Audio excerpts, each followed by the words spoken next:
let's just have a look at the two minds. So we've got two of many things. We've got two hemispheres in our brain. We've got two eyes, two arms, two legs, two kidneys, so on and so forth. Even our heart has got essentially two pumps connected. And we've got two minds. Remember, the mind is what flows through the brain.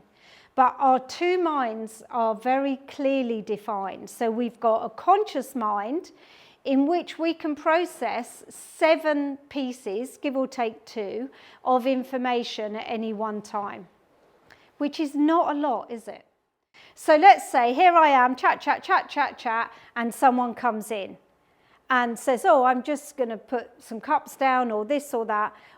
There's a very good likelihood that I would forget what I was about to say, because those 7 bits of information that I was holding in my mind, which included my vocalizing my thoughts, would be interrupted, and visually and auditorily at least 2 of those 7 are going to be gone.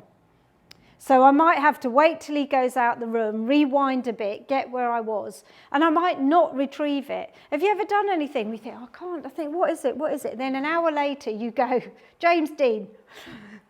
And that's because you get a quiet mind and there's space. You might only have 6 things in, and suddenly that one you were looking for can pop in.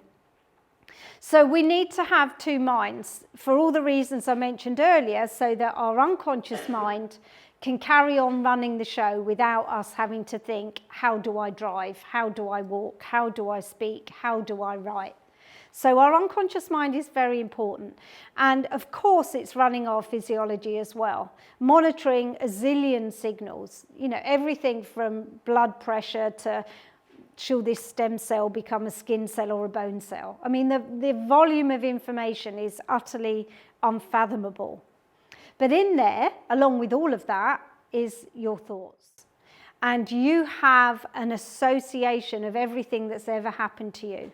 So they're not necessarily recorded like little video excerpts. They're recorded by association and the emotional meaning that you put with that experience.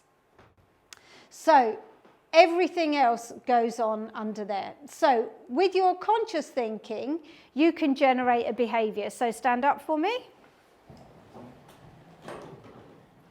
So what I want you to do is choose a body part. It can be a head, an arm, a shoulder, a knee, and just choose a part of your body and move it. Doesn't matter what it is. It's not a trick. Just move any part of your body. Okay, and stop, and now choose another part. So can you consciously decide to do something? Yeah, now move 2 things together. So you can consciously do more than one thing at once. So we know that we can consciously do things. So I can consciously say, I am going to walk past the vending machine. And that's fine. All the time I'm nice and relaxed and life is good. But if I'm going on this and that and on this meeting and that, and I've got to pick the kids up from school, before I know it, I've eaten half a Snickers. So being able to do something consciously is not enough. So take a seat. So this is where the phrase willpower comes in. And I have a real issue with the phrase willpower. And I'll tell you why. So I used to write, I was the expert for a national slimming magazine, and so I would get all these letters, Janet, can you help me with this, that or the other? So I had this letter after Christmas from this lady, and generally the letter was like this. Dear Janet, please help me. I lost my willpower over Christmas. I couldn't stop eating all the chocolates off the tree or the Quality Street. I've gained half a stone, please help. To which my reply was, willpower is not like a set of car keys. You can't lose it. You made bad choices, and the first thing you need to do is acknowledge that, acknowledge the consequences of those choices, and take responsibility and learn new behaviours. And now I got a phone call from the editor saying, that's a bit strong. You can't say willpower doesn't exist. And you can't tell her it's like car, and you can't do this, and you can't do that. And I said, well, I think I better not write for you anymore then. Because that was the truth. Willpower is not a thing. The problem is, So it's a bit like Dumbo and his magic feather, isn't it? If I hold this feather, I can fly. And if I haven't got my feather, I can't fly. You know, Dumbo realises he can fly without his feather.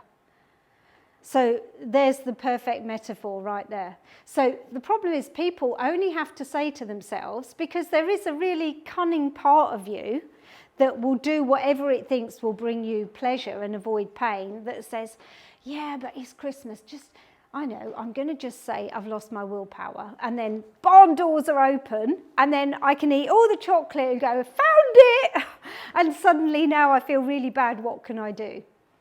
Willpower is not a thing.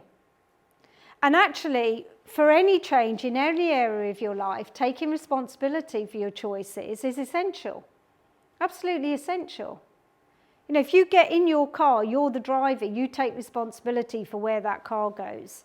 You need to take responsibility for your thoughts and the outcome of your thoughts in exactly the same way.